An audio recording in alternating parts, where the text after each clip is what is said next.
കാറ്റത്തെ കിളിക്കൂടിൻ്റെ ഇന്നത്തെ എപ്പിസോഡിലേക്ക് എല്ലാവർക്കും സ്വാഗതം. രാത്രിയാവുമ്പോൾ സുഭാഷിനോട് സത്യം മറച്ചു വെച്ചതിനെക്കുറിച്ച് സുധീഷുമായിട്ട് സംസാരിക്കുന്നുണ്ട് നിധി.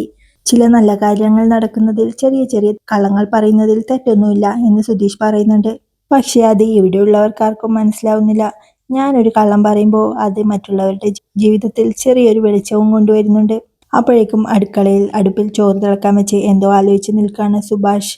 കവിതയെ കോഫി ഷോപ്പിൽ വെച്ച് കണ്ടതും സുഭാഷ് ചേട്ടനെ എനിക്ക് ഇഷ്ടമായി, പക്ഷെ ആ വീട്ടിൽ താമസിക്കുന്നതാ പ്രശ്നം എന്ന് കവിത പറഞ്ഞതും പിന്നീട് അവർക്ക് വിവാഹത്തിന് സമ്മതമാണെന്ന് അറിയിച്ചതും സുധീഷിനോടും കൂട്ടരോടും ഇക്കാര്യം ചോദിച്ചപ്പോൾ അതൊക്കെ പഴയ കഥയല്ലേ ഏട്ടാ, ഇപ്പോഴവർക്ക് അതൊന്നും പ്രശ്നമായിരിക്കില്ല എന്ന് ഹരീഷ് പറഞ്ഞതും ചേട്ടൻ വേറൊന്നും ഓർക്കണ്ട, ഇപ്പോൾ ചേട്ടൻ ആ കുട്ടിയെ ഇഷ്ടമാണല്ലോ, പെട്ടെന്ന് കല്യാണം കഴിക്കാൻ നോക്ക് എന്നീ സുധീഷ് പറഞ്ഞതൊക്കെ സുഭാഷ് ഓർത്തെടുക്കുന്നുണ്ട്.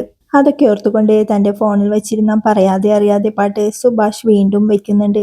പാട്ടും കേട്ട് റൂമിൽ ഡ്രസ്സ് മടക്കി വയ്ക്കായിരുന്ന നിധി ഇതെന്താ ഈ പാട്ട് തന്നെ പിന്നെ വെച്ചോണ്ടിരിക്കുന്നേ എന്ന് മനസ്സിലാലോചിച്ചുകൊണ്ട് സുഭാഷിൻ്റെ അടുത്തേക്ക് പോകുന്നുണ്ട്. നിധി സുഭാഷിൻ്റെ അടുത്ത് ചെന്ന് എന്താ സുഭാഷ് ഏട്ടാ ഈ പാട്ട് തന്നെ വെച്ചോണ്ടിരിക്കുന്നേ, അത്രയ്ക്ക് ഇഷ്ടമാണോ എന്ന് സുഭാഷിനോടായി ചോദിക്കുമ്പോൾ അതല്ല മോളെ, ഓരോന്ന് ആലോചിച്ച് നിന്നപ്പോൾ പാട്ട് കഴിഞ്ഞു പോയി, അതാ വീണ്ടും അത് തന്നെ വെച്ചേ എന്ന് സുഭാഷും പറയുന്നുണ്ട്.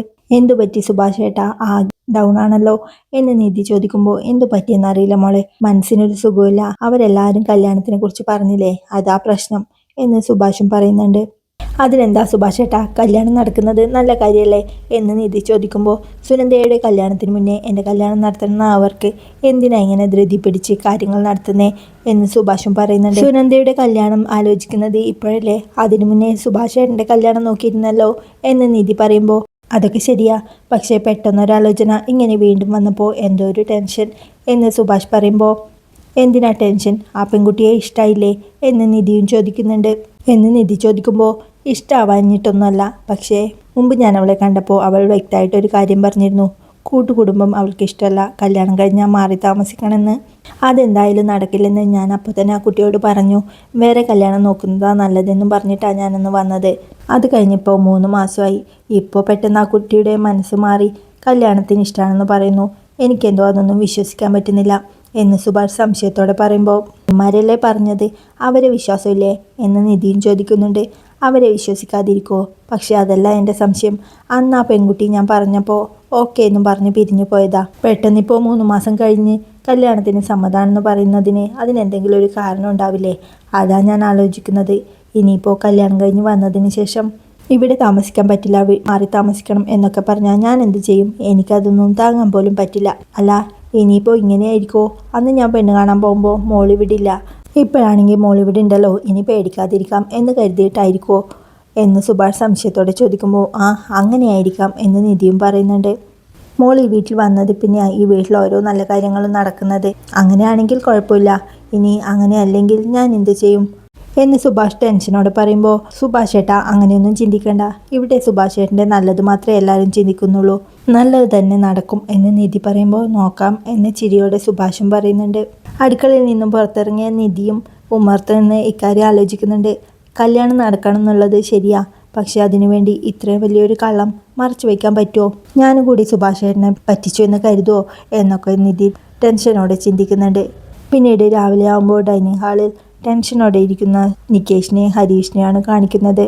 ഇനി നമുക്ക് സുഭാഷ് ഏട്ടനെ പിടിച്ചു വയ്ക്കാൻ പറ്റില്ല, സുഭാഷ് ഏട്ടൻ പോയിക്കോട്ടെ എന്ന് ഹരീഷ് പറഞ്ഞ കാര്യം നികേഷ് വിഷമത്തോടെ ഓർക്കുന്നുണ്ട്. ഇതൊക്കെ ചിന്തിച്ച് നിറഞ്ഞു വന്ന കണ്ണും തുടച്ച് തലകുനിച്ചിരിക്കുകയാണ് നികേഷ്.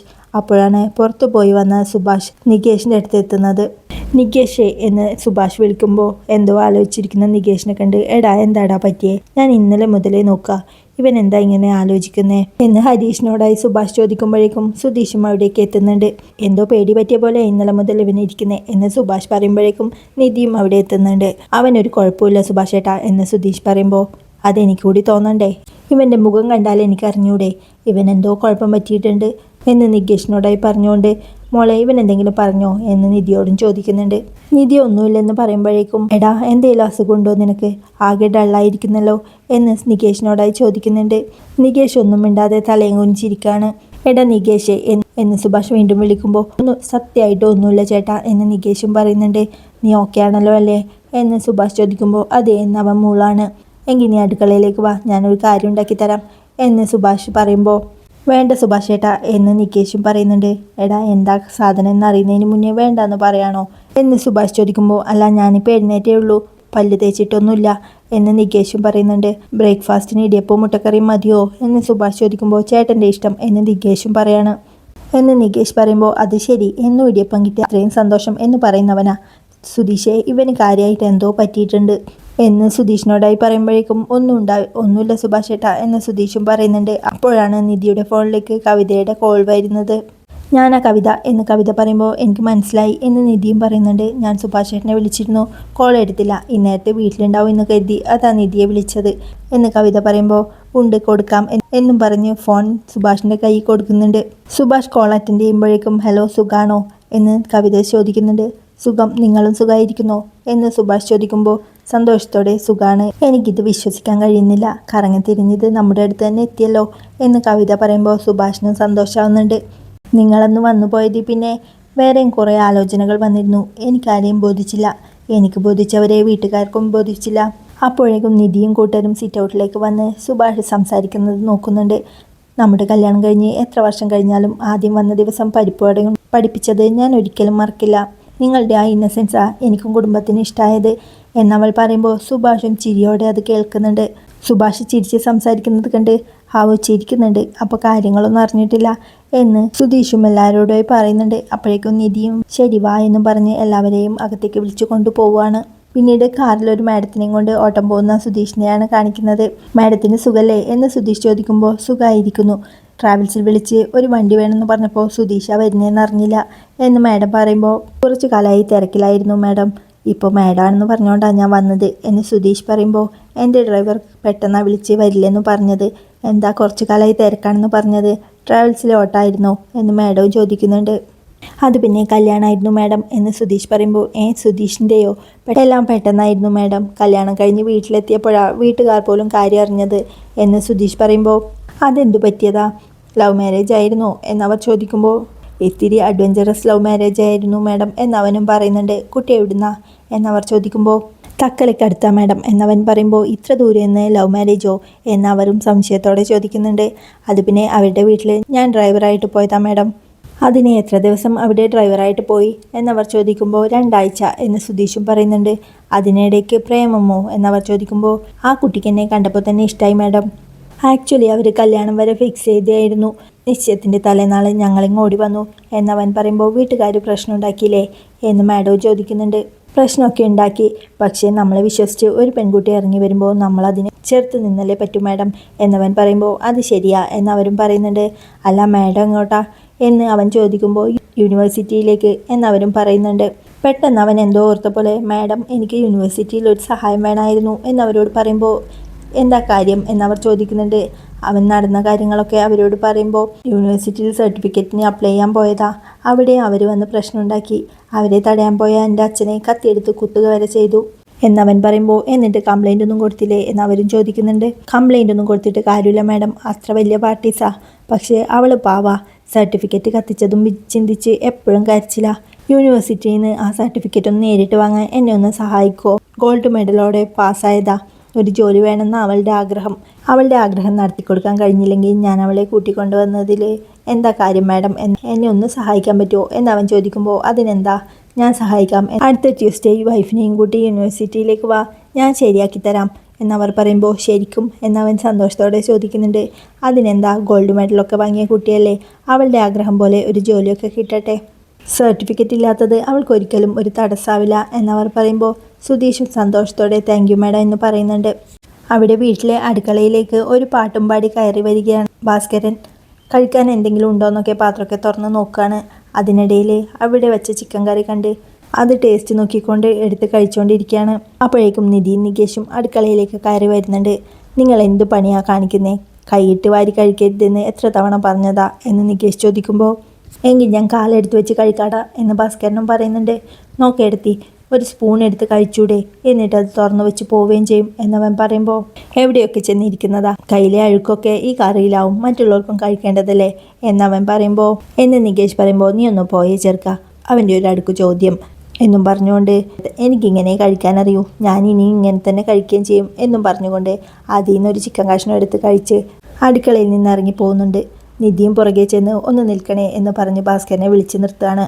ഒരു കഷ്ണം കൈ കൊണ്ട് കഴിച്ചതിന് നിനക്കും എന്നെ ചീത്ത വിളിക്കണം പെണ്ണെ എന്ന് ഭാസ്കരൻ ചോദിക്കുമ്പോൾ, അതല്ല, സുഭാഷ് ചേട്ടന് പെണ്ണ് നോക്കിയ വീട്ടിൽ നിന്ന് അവർ ഉച്ചയ്ക്ക് ശേഷം വരുന്നുണ്ട്.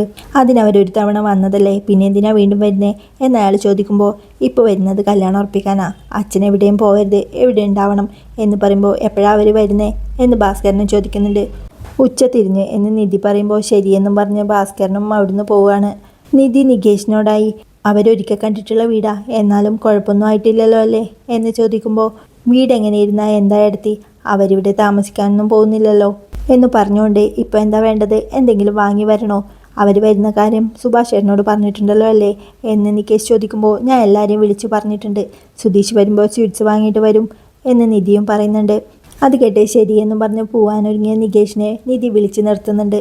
നീ എന്താ ഇങ്ങനെ ഡള്ളായിരിക്കുന്നേ, നിന്നെ കാണുമ്പോൾ തന്നെ കഷ്ടം തോന്നുന്നു എന്ന് നിധി പറയുമ്പോൾ, ഒന്നുമില്ല എടുത്തി, അതൊക്കെ ശരിയായിക്കോളും, സുഭാഷ് ചേട്ടൻ ഇവിടുന്ന് പോകുന്നെന്ന് പറയുമ്പോൾ മനസ്സത് അംഗീകരിക്കുന്നില്ല എന്നുള്ളത് ശരിയാ, പക്ഷേ സുഭാഷേൻ്റെ കല്യാണം നടക്കേണ്ട എന്നൊന്നും ഞാൻ കരുതില്ല കേട്ടോ. നികേഷ് പറയുമ്പോഴേക്കും നിധിയുടെ കണ്ണ് നിറഞ്ഞു വരുന്നത് കണ്ട്, എടുത്തിയുടെ കണ്ണെന്താ നിറഞ്ഞിരിക്കുന്നേ എന്നവൻ ചോദിക്കുന്നുണ്ട്. നീ ഉള്ളിൽ നിന്ന് നിലവിളിക്കുന്നത് എനിക്ക് കേൾക്കാം നികേഷേ, ഞാൻ ഈ വീട്ടിലേക്ക് വരുമ്പോൾ എനിക്ക് നിങ്ങളെ ആരെയും അറിയില്ല, എന്നാൽ ഇവിടെയുള്ള നാട്ടുകാരോട് അന്വേഷിച്ചിട്ടാണ് ഞാൻ ഈ വീട്ടിലേക്ക് വരുന്നതെങ്കിലോ ഇവിടെ താമസിക്കാൻ ഒരുപക്ഷെ ഞാൻ സമ്മതിക്കുമായിരുന്നില്ല.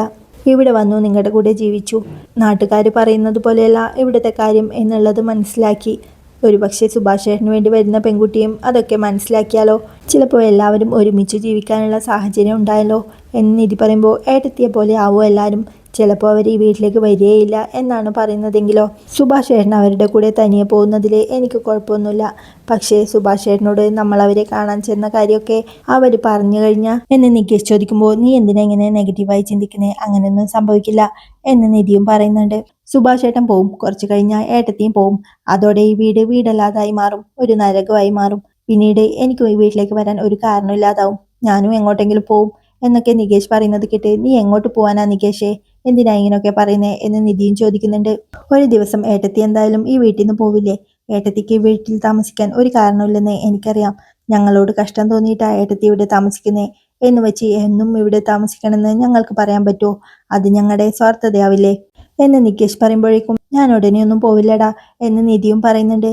പക്ഷേ എന്നായാലും പോവില്ലേ എന്നു പറഞ്ഞുകൊണ്ട്, അത് വീട്, ഞാൻ പോയി സ്വീറ്റ്സ് വാങ്ങിയിട്ട് വരാം, സുധീഷ് ചേട്ടനോട് വാങ്ങണ്ടെന്ന് പറഞ്ഞേക്ക് എന്ന് നികേഷും പറയുന്നുണ്ട്. ഇതൊക്കെ കേട്ട് ഉമ്മർത്ത് നിന്നിരുന്ന ഭാസ്കരനും വന്ന്, ഈ വീട് വിട്ടു പോയാലേ കല്യാണം നടക്കുമെന്ന് സുഭാഷിനോട് പറഞ്ഞിട്ടില്ലല്ലോ അല്ലേ, ഇതിപ്പോ അവൻ അറിഞ്ഞാലോ എന്ന് ഭാസ്കരൻ ചോദിക്കുമ്പോൾ, ഇനി അച്ഛനായിട്ട് പറയാൻ നിൽക്കണ്ട എന്ന് നിധിയും പറയുന്നുണ്ട്. അതൊക്കെ അവിടെ നിൽക്കട്ടെ, കല്യാണം കഴിയുന്നതിന് മുന്നേ ഇതിനെക്കുറിച്ച് ഒരിക്കൽ കൂടി സംസാരിക്കാന്ന് അവർ കരുതിയാലോ, എൻ്റെ അനിയന്മാരെ വിട്ടു വരാൻ എനിക്ക് പറ്റില്ല എന്ന് അവൻ പറഞ്ഞാലോ, അപ്പോൾ എന്ത് ചെയ്യും എന്ന് ഭാസ്കരൻ ചോദിക്കുമ്പോൾ, അങ്ങനെയൊന്നും ചോദിക്കില്ല ഏടത്തി എന്ന് നികേഷും പറയുന്നുണ്ട്. അങ്ങനെ ചോദിക്കില്ല എന്ന് അവർ നിന്നോട് പറഞ്ഞോ എന്ന് ഭാസ്കരൻ ചോദിക്കുമ്പോൾ, എന്തായാലും വരുന്നത് പോലെ വരട്ടെ, പിന്നെ സ്വീറ്റ്സ് ഞാൻ വാങ്ങിച്ചോളാം, അതിനായി നീ ഇറങ്ങിപ്പോണ്ട എന്നും പറഞ്ഞുകൊണ്ട് ഭാസ്കരൻ അവിടുന്ന് പോവുകയാണ്. വായി വെക്കാൻ കൊള്ളാത്ത എന്തെങ്കിലും വാങ്ങിച്ചിട്ട് വരാം, ഞാൻ തന്നെ പോയി വാങ്ങിക്കോളാം എന്ന് പറഞ്ഞ് നികേഷ് പോകാൻ ഒരുങ്ങുമ്പോഴേക്കും, അച്ഛൻ വാങ്ങിക്കോട്ടെ, അച്ഛനായിട്ട് എന്തെങ്കിലും ചെയ്യാന്ന് വെച്ചാലും നിങ്ങൾ സമ്മതിക്കില്ലല്ലോ, ഇത്രയും കാലം ജീവിച്ച നല്ലതും മോശമൊക്കെ അറിയും, അച്ഛൻ വാങ്ങിച്ചു വന്നോളും എന്ന് നിധി പറയുമ്പോൾ ശരിയെന്നും പറഞ്ഞ് നികേഷും അകത്തേക്ക് കയറി പോകുന്നുണ്ട്. പിന്നീട് അവരെ സ്വീകരിക്കാനായി എല്ലാവരും ഒരുങ്ങി നിൽക്കുന്നതാണ് കാണിക്കുന്നത്. അച്ഛനും നിധിയൊക്കെ അവരെ കാത്തുകൊണ്ട് മുറ്റത്ത് തന്നെ നിൽക്കുന്നുണ്ട്. അപ്പോഴാണ് ഒരു കാറിന്റെ ഹോൺ അവർ കേൾക്കുന്നത്. നിധി സന്തോഷത്തോടെ അകത്തേക്ക് പോയി, സുഭാഷ് ഏട്ടാ അവർ വരുന്നുണ്ട് എന്ന് പറയുമ്പോൾ, സുഭാഷ് അവിടെ തന്നെ ഇരിക്കുകയാണ്. എന്താ സുഭാഷ് ഏട്ടാ ഇങ്ങനെ ഇരിക്കുന്നേ, കുറച്ച് ആക്റ്റീവായി ഇരിക്കുക എന്ന് നികേഷ് പറയുമ്പോൾ, സുഭാഷും എല്ലാം എഴുന്നേറ്റ് നിൽക്കുന്നുണ്ട്. ഭാസ്കരൻ സന്തോഷത്തോടെ മുറ്റത്തേക്ക് ചെന്ന് അവരെ സ്വീകരിച്ചു കൊണ്ടുവരുമ്പോഴേക്കും, പെണ്ണു വീട്ടുകാരെ കൈയോടെ കൊണ്ടുവന്നിട്ടുണ്ട് എന്ന് ബ്രോക്കറും പറയുന്നുണ്ട്. ഇനി നിങ്ങൾ നോക്കിക്കോ, ഷാഡേന്ന് ഞാൻ ഈ കല്യാണം നടത്തും എന്ന് ബ്രോക്കർ പറയുമ്പോഴേക്കും, താലി കെട്ട് കഴിയട്ടെ എന്നിട്ടാവാൻ തള്ളു എന്ന് ഭാസ്കരനും പറയുന്നുണ്ട്. അവരെ എല്ലാവരെയും ഭാസ്കരൻ അകത്തേക്ക് സ്വീകരിച്ചെത്തുന്നുണ്ട്. അവരെല്ലാവരും അവിടെ ചെന്നിരിക്കുമ്പോഴേക്കും, ഞാൻ ചായ എടുക്കാം എന്ന് പറഞ്ഞ് നിധി അടുക്കളയിലേക്ക് പോവാണ്. നിങ്ങളുടെ മകൾക്ക് ഈ വീട്ടിൽ നിന്നാണ് ഭർത്താവ് എന്നൊരു യോഗം ഉണ്ടാവും എന്ന് ബ്രോക്കർ അവരോടായി പറയുമ്പോഴേക്കും, സുഭാഷിനെ കാണിച്ചുകൊണ്ടാണ് ഇന്നത്തെ എപ്പിസോഡ് അവസാനിക്കുന്നത്. ഈ കിളിക്കൂടിന്റെ ബാക്കി വിശേഷങ്ങളുമായി വീണ്ടും കാണാം.